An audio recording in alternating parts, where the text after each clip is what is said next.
আগে একটা cute বুকমার্কের video তো তোমাদের সাথে শেয়ার করেইছি। আর সেই দিনেই পিন্টারেস্ট ঘাঁটতে ঘাঁটতে এই বুকমার্কটা আমার চোখে পড়লো।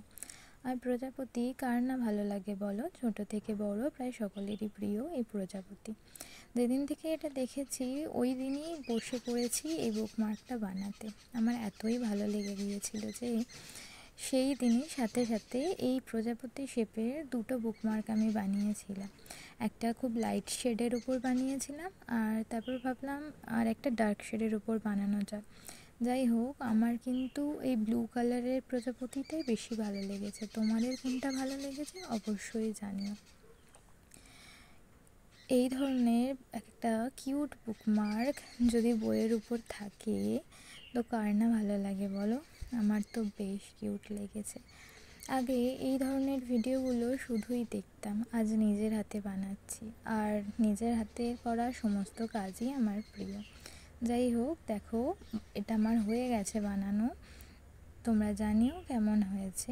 দেখা হচ্ছে অন্য কোনো ভিডিওতে। আজ এই পর্যন্তই।